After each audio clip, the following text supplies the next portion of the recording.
you've seen it. Maybe in a dream. Hello everyone, I'm Alex, and welcome to Jurassic Dock, Souls 2.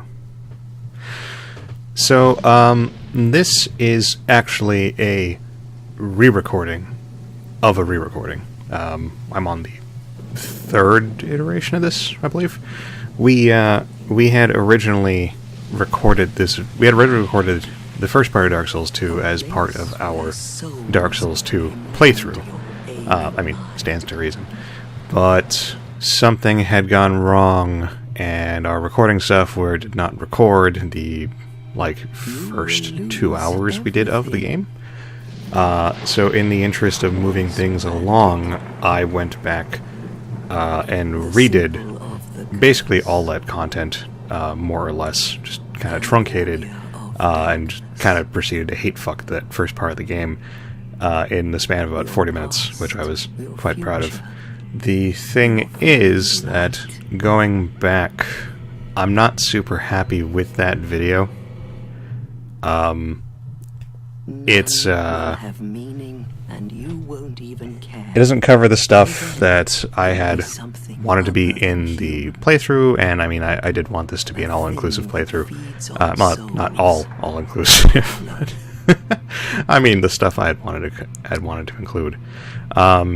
It wasn't especially funny or entertaining going back, and the main thing is that it really just didn't. The tone of the commentary really didn't match what I'd wanted for the playthrough. How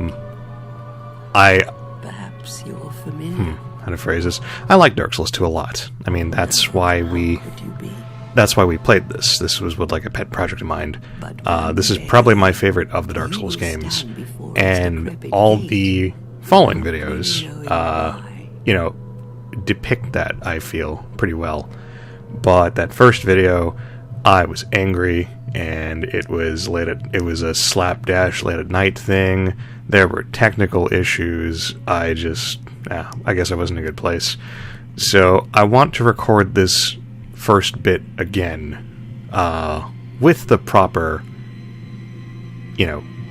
state of mind. So it serves as a better introduction to what is supposed to be, hey guys, look at this amazing game. Well, okay, maybe not amazing. But I like Dark Souls 2 a lot. People dislike it because it's a departure from the first game in a lot of ways. The director of Dark Souls and Demon Souls, Miyazaki, did not do this game, and so the B team, as people refer to them, ended up doing stuff that didn't quite jive with what people had established in their minds as being, kind of quintessentially Dark Souls. I actually enjoyed it quite a bit. Especially in light of Dark Souls 3, which kind of went in the opposite direction and really doubled down on people want this to be in a Dark Souls game, so we are going to put it in a Dark Souls game. Beep boop.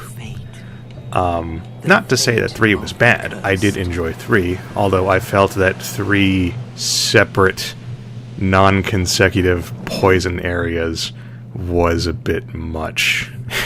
But I just feel like Dark Souls 2, as a cohesive experience, was a more fun game for me. I like the lore better.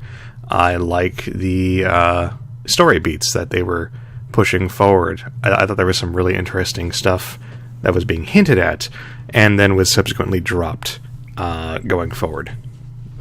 When they kind of established that, no, we can't deviate too much from Dark Souls, people don't like that. So, whatever. It happened. I still like Dark Souls 3 a lot. We will probably play it for the channel properly, and replace that kind of terrible solo LP thing I tried of it. But in the meantime, Dark Souls 2 remains my favorite, and so I'm gonna play. We did play it. We had a lot of fun. I'd like you to watch the rest of this LP. So let's get started. So in this first bit, we are literally nobody. We have no name, we have no class, we have equipment that is not, you know, not noteworthy. Let me, let's see, gotta change that jump control. This is also several, quite a bit of time since I've played any other Souls games. So I'm a little rusty at the controls, but we'll make do. So first things first, there's a little hidden area down here. We can pick up this. That's a smooth and silky stone. We'll learn what we do with it next. And now, we're going to transition back into cutscene.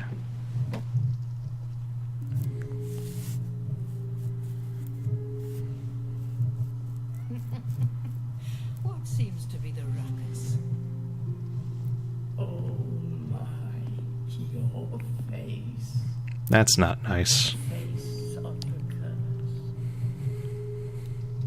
It's an undead. We prefer the term living deficient.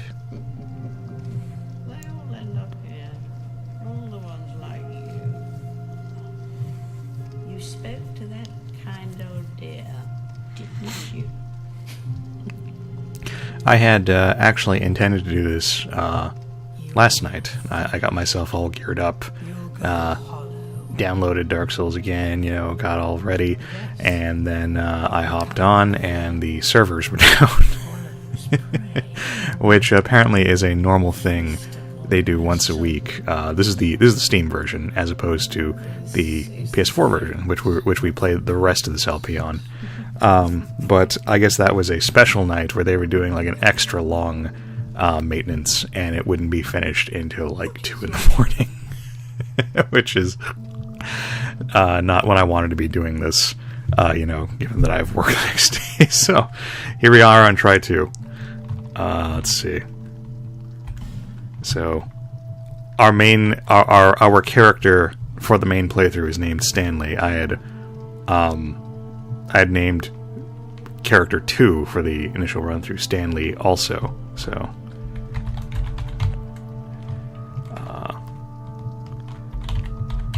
there we go. It works for my limited logic. Okay. There we go. PC's a little finicky. At least you know your own name. But yeah, I guess I could have done it offline, but I do like to have the messages and whatnot preserved. Preserved's not the right term. I like to have the messages and stuff because that's a lot of the fun for these games, and I think the thing that people are going to miss in the future when nobody's playing these games anymore is those delightful messages, like the ones that say, "Hey, treasure down here," and there's a pit that you die from jumping down on. Those jokers.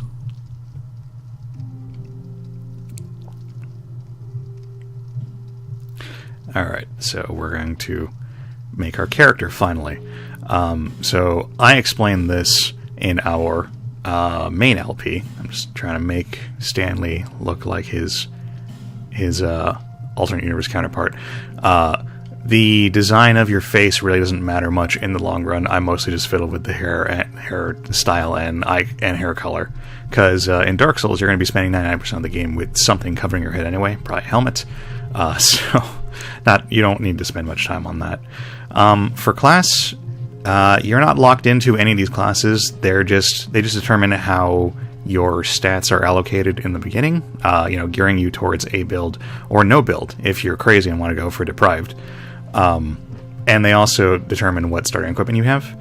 I like to go with Cleric.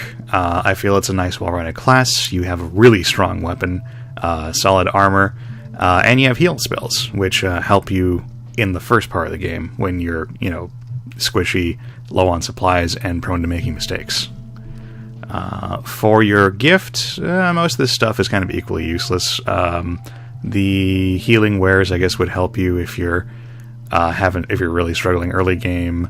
don't pick the life ring. Don't pick the human effigy. See, the seed of a tree of giants is great for PvP, if that's your thing. The bonfire ascetic is good for farming, but you can get both of these in game later on. And the petrified something is what I recommend, because we can turn that into a thing pretty quickly on. So let's finalize myself. People come here for the same reason. To People look at you and ask you, are you finalized? You say defiantly, yes, I am. Also, what do you mean by that? Doesn't stand a chance. Well, you never know. These Macbethian old hags are demeaning my self-esteem. Harsh, sisters. Go through the door and trot along to the kingdom. But remember, hold on to your souls. Language. They're all that keep you from going hollow. Oh, well, yeah. Oh, I'll fool you no longer. You lose your souls. All of them. The gasp. And over again. I thought that whole prepare to die thing was just, all fun, just funning.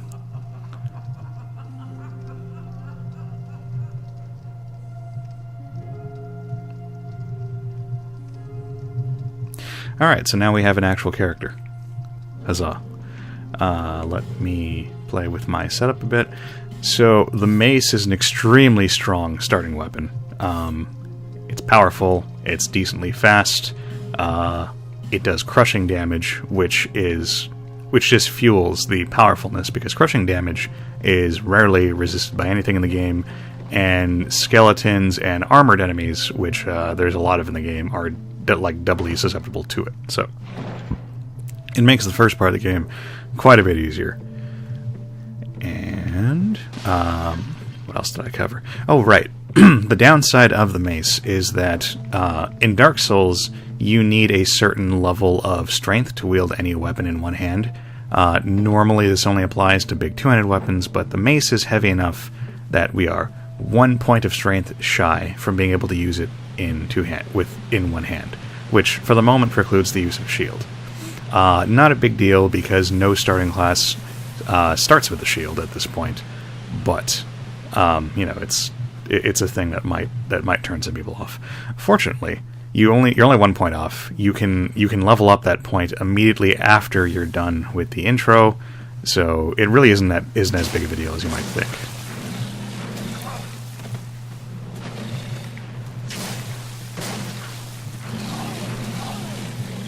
Oh, all right. I'm pretty rusty at this, so. Fortunately, if you decide you fucked up, don't want to fight this guy, you can just leave through this place, and he won't follow you. But like I said, so the upside of being a cleric is that you start with that Sacred Chime, which allows you to cast healing spells, which is awesome. Because we don't have our Estus Flask. The Estus Flask in Dark Souls is the rechargeable healing item that you use to get through the game. We'll get it after the tutorial, but for the moment we only have these 10 life gems.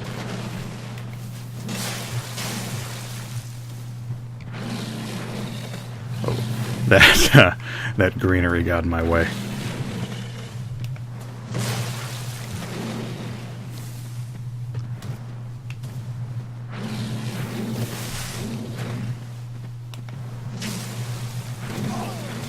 Should have rolled into him.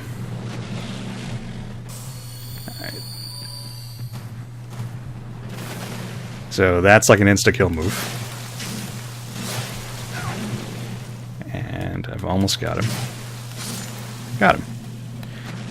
So if you start as the hunter, bandit, or if you just come back once you have a ranged weapon, you can cheese this guy pretty easily. And if you can do it, it's nice to just kill him right off the bat. The reward is the stone ring. Stone ring, well, another little bit minor explanation time again, for those not in the know. So, Dark Souls is a thing called poise. Poise is derived from how much armor you have. The heavier your armor is, the more poise you have.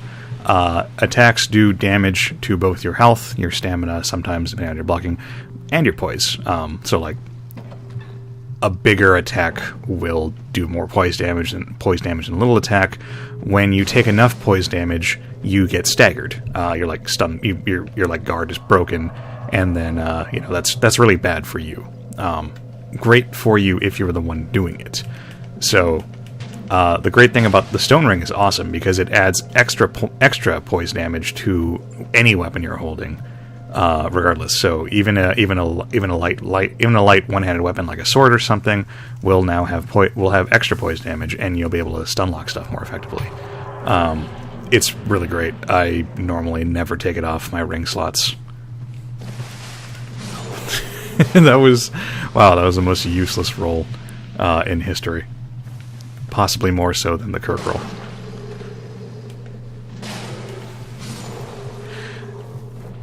So much of this area is completely optional.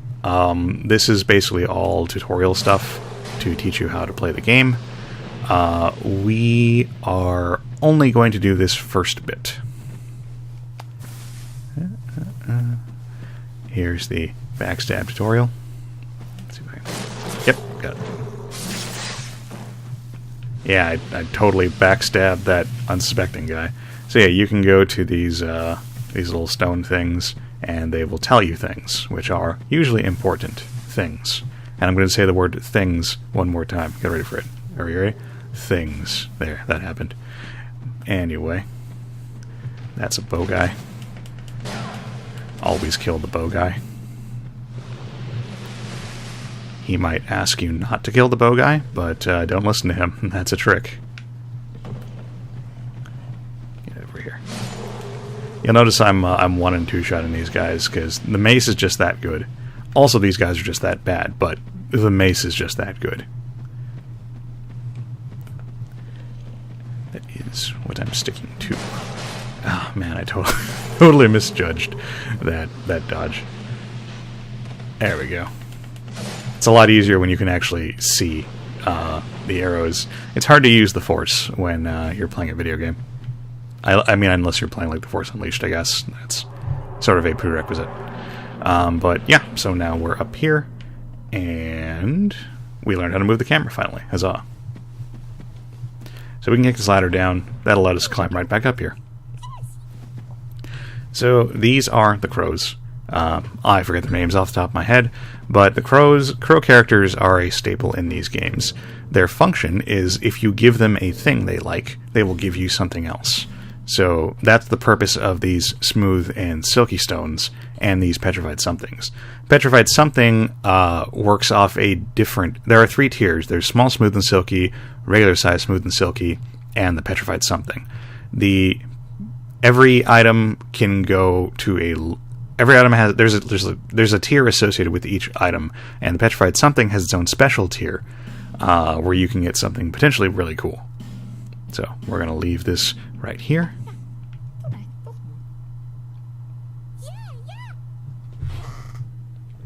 Alright, they like that. And wow, okay, this happened the last time I did this, the Demon's Great Hammer. So that's one of the super rare weapons you can only get by leaving a petrified something, which is why I recommend starting the game with one. I'm not going to actually use it, but that was neat. That was cool. It's neat that it happened. It's weird that it happened again, because I've had like regular playthroughs where it never happens. So yeah, good stuff. And we got a soul. So we're basically done with this area now. There is an extra little area. Oh wait, no, we can't even do that. They changed that for the... This is the remaster, incidentally. Before, there was one more little area you could go to if you wanted to have a little fun here. But I believe there is a... Yep, there's that stone guy. So he keeps us from going to where that hippo is over there. Not a big deal. I believe we cover it in the main playthrough. Anyway, so we are now venturing out into the world proper. And this is also where you can leave messages. So I like to leave the same message every time I play Dark Souls 2. Where is... There we go.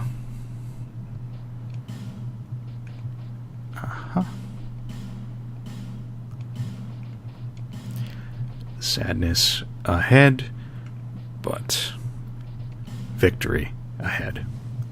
Dark Souls 2 was the first Dark Souls that I got to play from the very beginning at launch. When we were all venturing out into this world, I wanted to leave a message that I felt would inspire, my fellow comrades who were fighting the dark. So that's what I came up with, and I have left that same message every time I've done a new playthrough of this game. Just, I don't know, sort of internal consistency on my part. The advantage of leaving a nice message is that people can like it, and if people like your message, then you get like a little bit of healing. It's not super important, but it feels good. It's like warm fuzzies, and the healing can come in handy. So here's a little hidden path down here. We drop down once, twice, thrice. Once, twice, three times, lady. We get this is where you get the cleric's chime. The first time if you're not playing cleric. You also get a Morning Star, which is kind of like a shittier mace.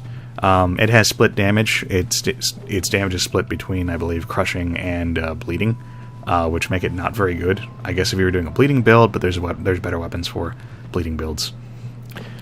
So now we're in Majula. This is the kind of the hub of the game. Let's activate the... There we go. And we're going to eat my souls. Nom nom nom nom. For the TF2 fans. So, here is the most important person in the whole village, and this is someone that people actually tended to miss at launch, because she's way the hell over here, and she's green, which doesn't help. So this is the Emerald Herald. She is the person you go to level up, which, as you know, you can probably guess, is super important. Because unless you're one of those crazy people, then you kind of need to level up to beat this game. She also gives you the Estus Flask, so if you missed her on your way to explore Drang Lake, you made the game so much harder than it had to be. So she's going to give us she's just giving us the basic setup of the game. The curse is around, the king is bad, we need to go kill the king. To kill the king, you need to get strong. Also, there's like 4 dudes in relatively cardinalish directions. Go kill them. The object, I think I covered this in the main playthrough, but the object of the game is to get to the castle. The gate to the castle will only open under 2 conditions. 1, if you've killed the 4 enemies and obtained their souls, you don't actually have to have them in your inventory. Or 2, if you've just obtained a shitload of souls. Just obtain that strength by, by sheer grinding. The gate will open on its own. But that's more of like a New Game Plus kind of thing. Although I'm sure there are people who are insane enough to just do it for the sake of, seeing if they could. So we are going to level up that 1 point of strength.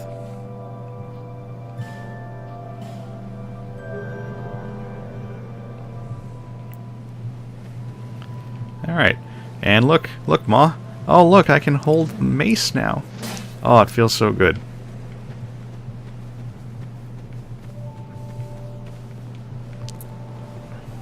If I wasn't worried about copyright, that's where we'd stick the Chuck Mangione song. So this is Salt. Oop.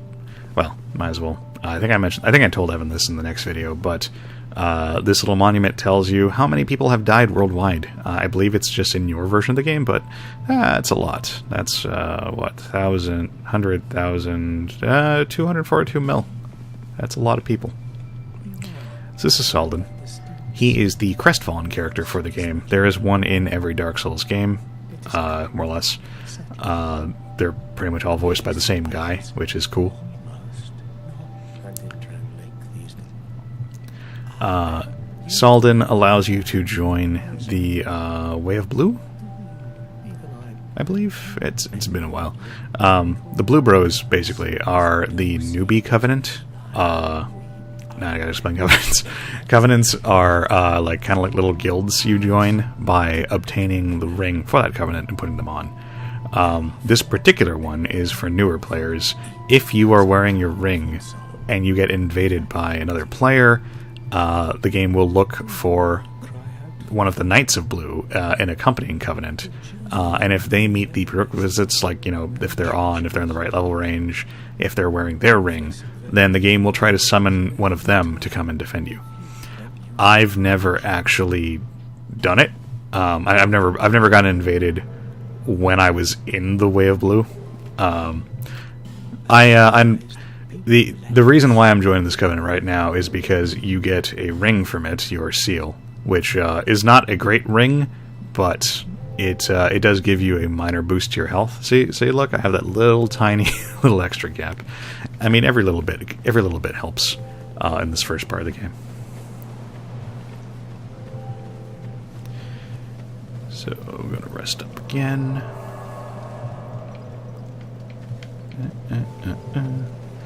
Alright, so we're going to make a very quick detour down here, because my memory is a smidge rusty, but I think there's some human effigies down here. We'll find out.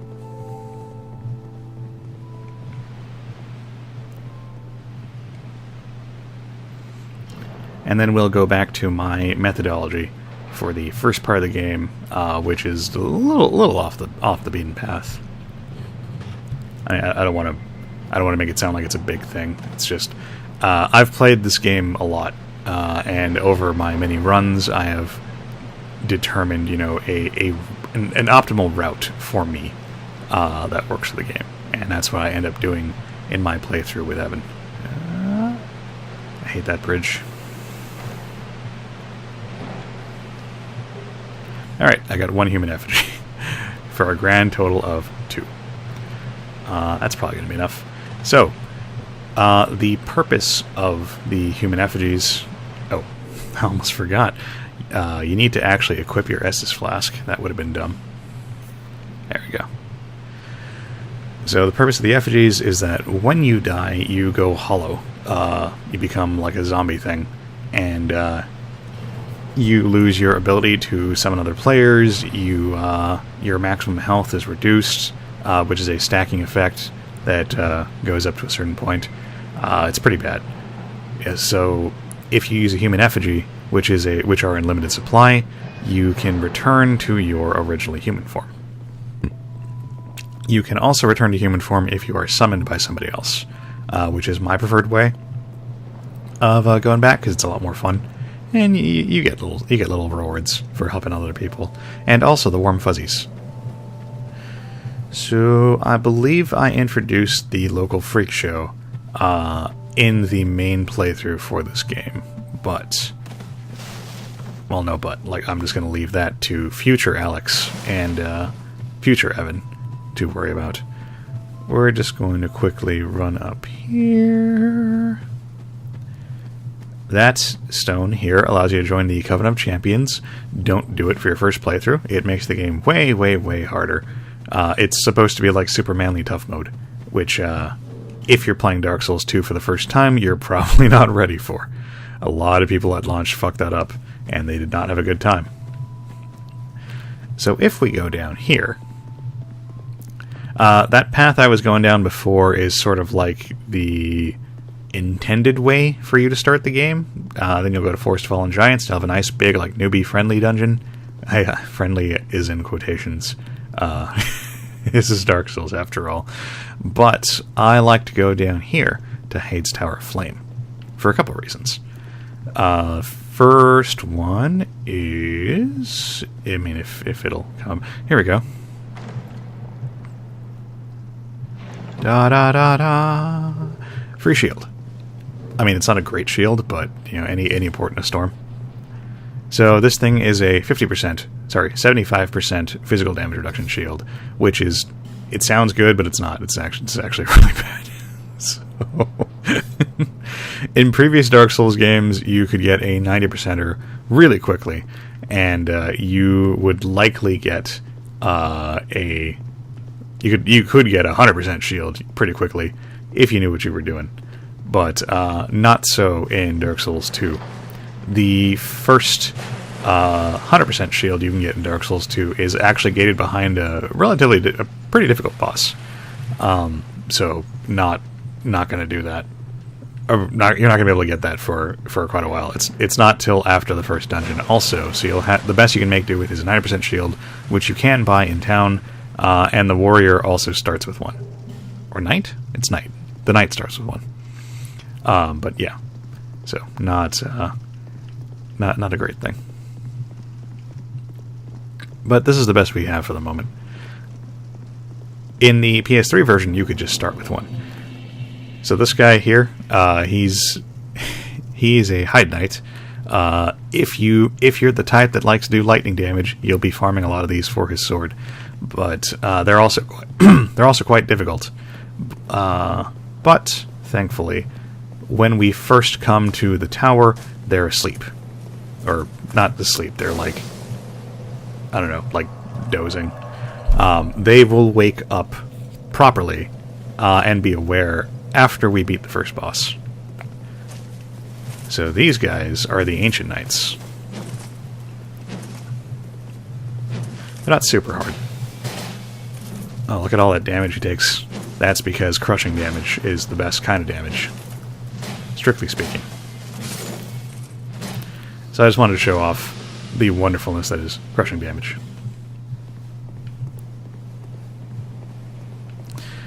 So, from this point on, we are not going to be fighting the knights. I said not going to be fighting the knights. Going to pick up the items when I can. I really screwed up that. There you go. There's one more thing here. So what you're supposed to do when you're going to this area is you're supposed to fight these guys, which unlocks switches. And you can flip the switches, and that brings up extra platforms that ostensibly make the boss fight a little easier. But my preferred method is just to run past everything because, I mean, fuck that shit. And here is the slightly tricky part. See that little bit over there? That is my bestest buddy. Oh no! Shit. Let's see if I can do this. Alright, great. No, I didn't equip the mace. Alright. There we go, made it. So, Glencore makes this whole thing a lot easier.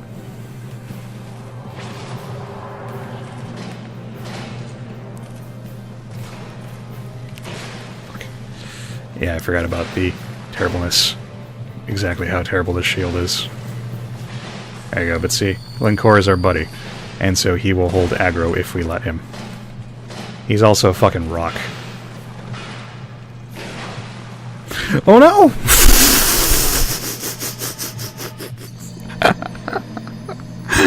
Wow, that was amazing. Was that not amazing? Hoisted by my own petard, I believe is the proper term. So, no worries. We have 3 effigies. That means we have 3 chances to do this. It's kind of amazing the parallels that I'm running into between this and the initial attempt at all this stuff. Because, I mean, I didn't fall off. I mean, this death was a lot more entertaining. But I did die initially. Fuck. My skills are rusted to shit, and also I'm using an unfamiliar controller. I know that's like what bad players do, blame the controller, but I am used to doing this with a PS4 controller. Probably could have plugged that into my computer, but I mean, you know, hindsight's 20/20.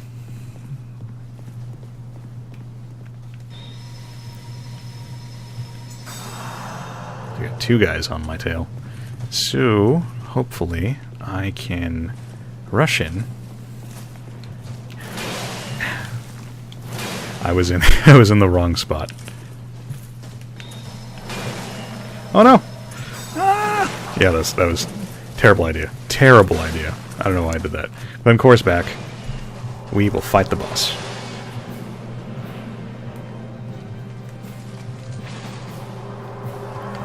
So, fun fact, you can actually use that first thrusting move of his to trick him into falling off the arena. If you do it the way I'm doing it here, and you don't have the platforms raised. It makes her a pretty fun, like, cheese death that you can do basically with no skill.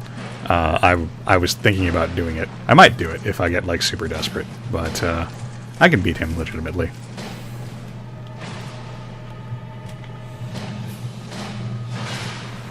Yeah, that was a bad idea. Glencore saved me there because I used up way too much of my stamina. But yeah, so Glencore is a really... This guy isn't an especially hard boss to begin with, but Glencore works as a really great safety net for this fight, for doing it at a low level, because he's really good at holding aggro. And once you have aggro, it's a simple matter of tanking and spanking. And he killed Glencore, but that's okay. I just avenged my buddy. So, hooray. So there's a couple reasons we did this. First is that now we got a massive infusion of souls, which is great for standing us up for the early game. The second is that Hyde's Tower Flame actually has 2 bosses. If you'll recall, when I went to that little middle area, there was a left path I could have taken. So until both bosses are dead, Glencore is still summonable. So when we come back to fight the other boss, we can summon Glencore, and he'll be able to help us not only fight the boss, but also clear out all these annoying knights. You can also just take him with you and have him clear out the knights, like, on his own if you want to be grinding for souls. You shouldn't need to do it, but, I mean, like, you know, new players need every advantage they can get, so that's a fun alternative to just grinding on your lonesome. All these dead people. Are you from these parts?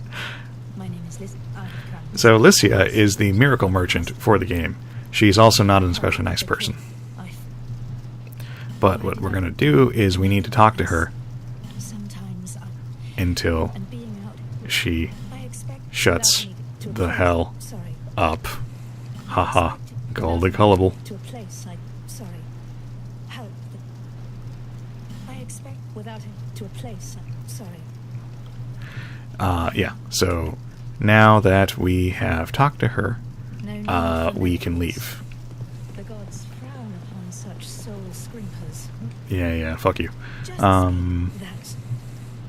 I forget, were there any miracles I like to buy right off the bat?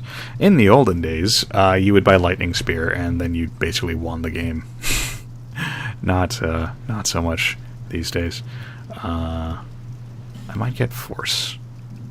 No, Emit Force is what I like, and we don't have that. I don't have access to that yet.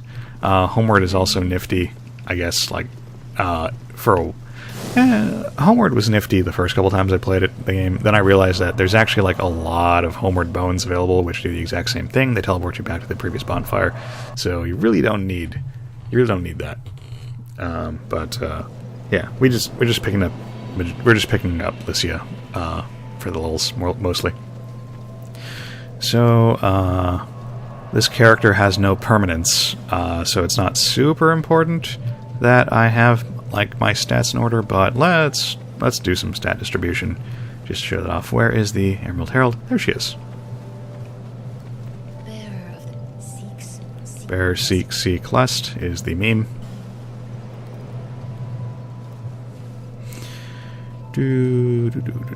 Let's just get a little bit more stem in and I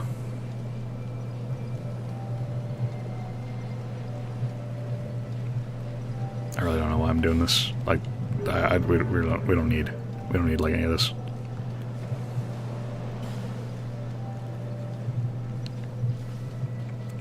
let's up my equipment load a smidge.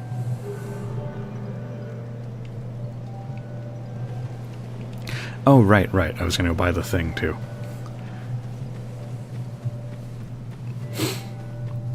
So, as I said, I'll introduce everybody properly in the main LP, but we are going to go talk to this guy here, Moglin. He is the armor salesman, and he sells the Silver Eagle Kite Shield, which is the 90% res shield I was talking about.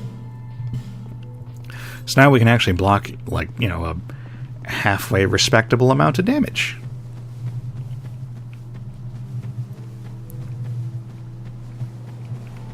Also, it looks quite stylish.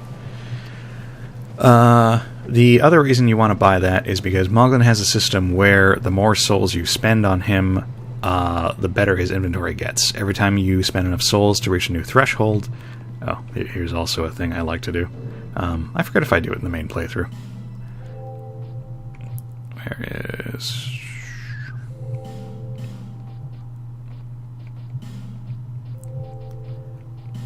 chest.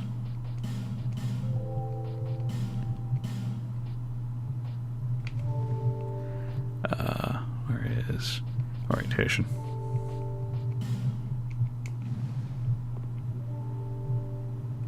Piercing message, chest behind. Nah, people like that one too for some reason. So now we can proceed with the game proper. And we are 40 minutes in, and we're already down one boss. Only like a million more to go. This is going slower than the previous attempt because I didn't do things like showing off the hippo fight. But you know, whatever. I want this to be a more relaxed, more peaceable intro. I want to help you guys using the game. I'm hoping I can help people enjoy this as much as I do, or if not, at least, you know, convey, you know, why I enjoy this game so much. That's my favorite thing about LPs. I like seeing I like seeing the things other people are passionate about, even if I don't personally like the game myself. So that's the advantage of having an ice shield. We did take a little bit of tink damage from it, but it's fine, because there is a bonfire right over here. Gonna trigger that for easier travel. I forgot, they don't disappear until you actually rest at the bonfire. There we go. Okay.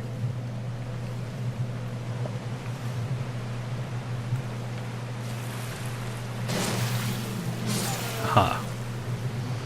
Yeah, that R2 on the mace has a decent amount of like extra little range to it. So the trick with the mace and a similar weapon, which I'll be using in the main playthrough, is basically being able to recognize just how limited the range is in exchange for those faster swings, and knowing when to work the R2 into your rotation. How did you hit me when I was standing behind you? That's some wild swinging. A R1, R2 combo tends to be a nice, safe way to hit people, especially if you know you're going to be able to kill them. Oh, hey, look, there's one more guy. Bam.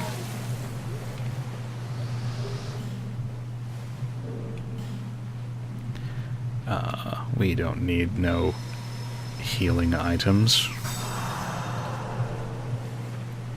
because we have magic. And I don't strictly need to get this, but whatever. That was there. In the original game, that triggered an ambush, but I think they move. I think the guy who attacked me right now is effectively who that ambush became, or something. Alright, so we're almost done. So this room is a trap. If you start wandering around willy-nilly, this guy up there will come out from behind the tree and start shooting arrows at you, and a bunch of those guys will get up and start attacking you.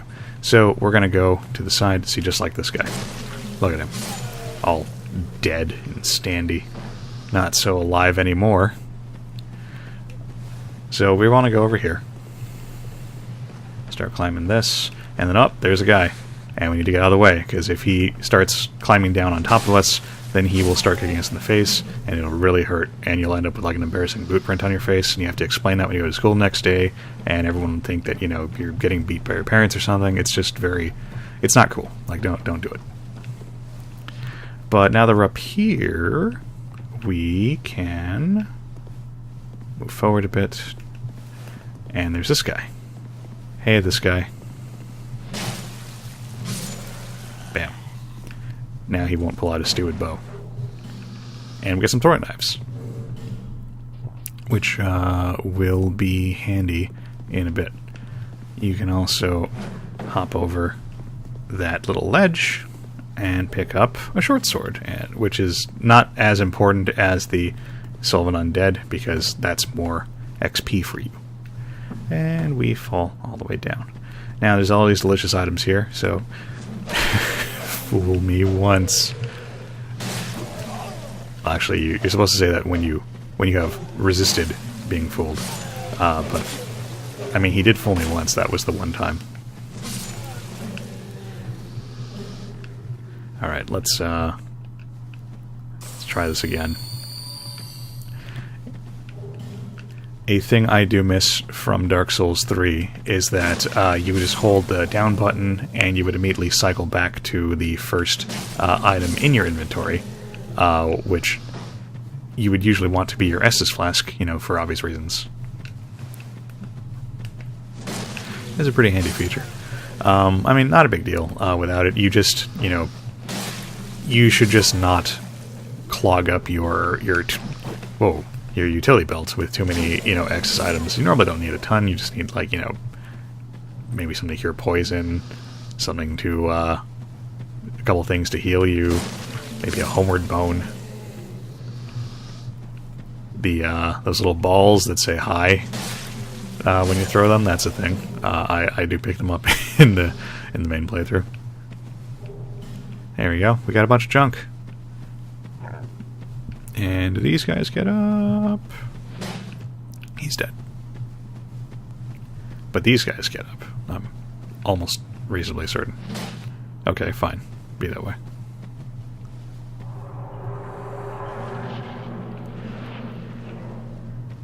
Almost done.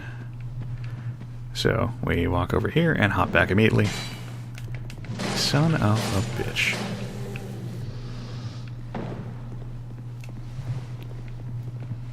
And this will trigger these guys. Trigger warning. Triggered undead are triggered by... I'm going to abandon this joke right now. And then there is that one more guy back there.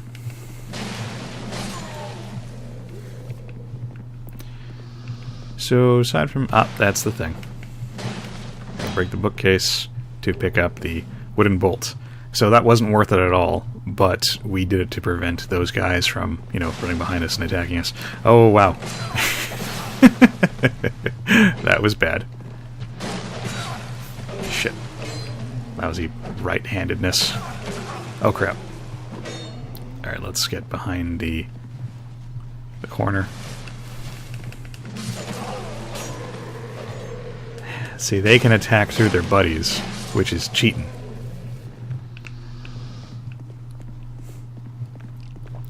I'm playing this super conservatively because in a normal playthrough you would want to, you know, you'd want to save as many life gems as you can, but again, no permanence here, so I could play a lot more loosely than I am. I'm just not for some reason. There we go. So we're going to throw this at this guy. The reason why is because if we don't take care of him, then he'll start throwing bombs at us.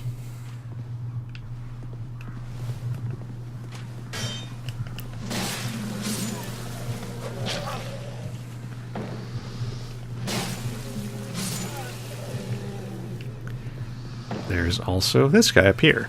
He was not in the PS3 version because the PS3 version could not render stuff at that great a distance. It looks like the remaster is able to just render this entire area all at the same time, which is quite cool.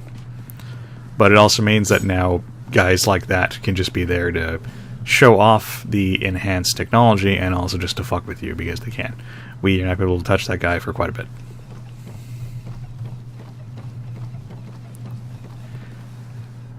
So now we've clambered up. Really close to finishing this video. So there's this guy. Man, I do hate the clanging off walls. We can get the witching urn. That was not worth it at all. But at least I got souls. At least I got souls.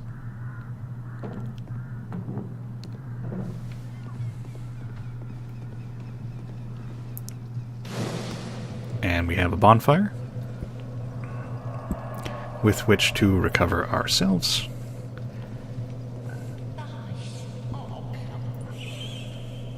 And we have Melentia, the hag. We can talk to her. We can get her backstory, which is basically she's really, really, really old. And she sells stuff because it's easier that way. Also, we can buy this key. And you can buy a limited number of human effigies. You can buy this lockstone, which is handy in the future. You can buy this fragrant branch of yore, which is what you use to unstone those stone guys I showed you before. But we want some fire bombs. 3 should be enough.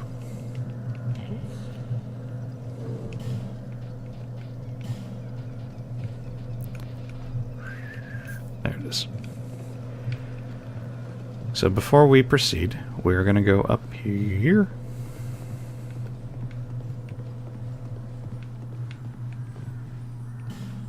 Oh no, it's locked. Whatever will we do? I'm just so frustrated. There. So, yeah, that's a little trick you can do. Otherwise, you need to wait till later on when you actually get the key. Damn it. I screwed up that time. That's a lizard. They drop, like, nice crafting materials. It's okay, though, because you can just run back downstairs and reset him with the bonfire, and everything will be hunky-dory. And we also have a second weapon now, which is good, because durability is a thing in this game.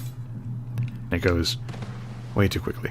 So now we have the hand axe, which I like a little bit better for these enemies. These enemies are not so susceptible to crushing damage, so I like to have the hand axe. It's a bit quicker. It's also handier. That's right. That's a thing I said.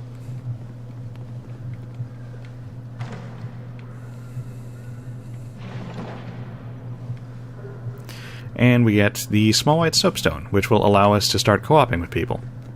Should we wish to. We will not, but, you know, you could. We also get the Divine Blessing. And, did we get, oops. Yeah, I guess not. There used to be an Estus Flask Shard in that room. They moved it. I've forgotten where they've moved it to. It's been a while since I played this. But whatever. The soapstone is reward enough. So now we're here. Gotta kill the dudes who are playing possum.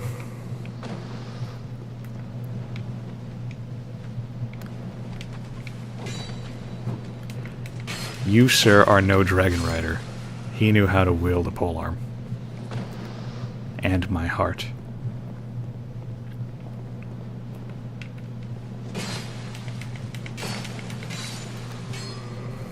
Naturally, I've had enough deaths against these guys to know which ones will turn on me.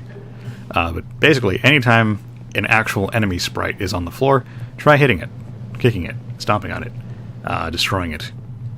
Treat it as if it is the enemy, because it probably is. Like this guy.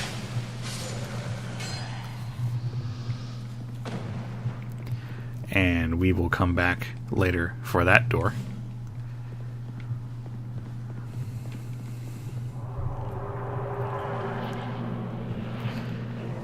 So we're going to go through here.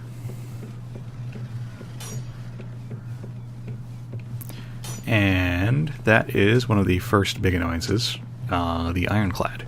He's going to attack us. There we go. He's like an unstoppable Ninja Turtle.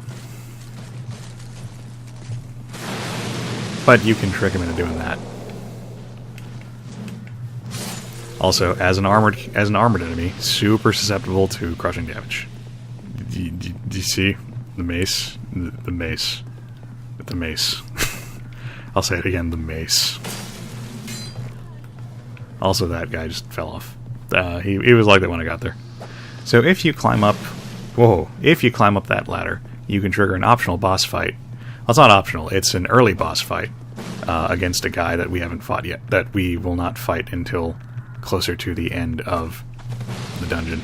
I might do a bonus video where I try that. I successfully did that the first time. I'm just making conversation while I dodge this guy. Hey, you're not supposed to come over here.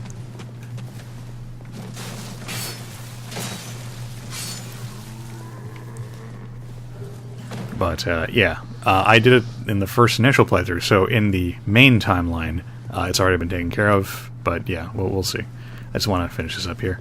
So, we chuck the bomb at those barrels, they explode, and we open up a shortcut! Yay! And now, we are roughly where we need to be to join the timeline with Stanley Prime. So, thank you guys for joining me with my proper introduction to Dark Souls 2. It's only about 10 minutes longer than the first video, so not bad at all. And I hope you enjoy the rest of the LP. Good night, everyone.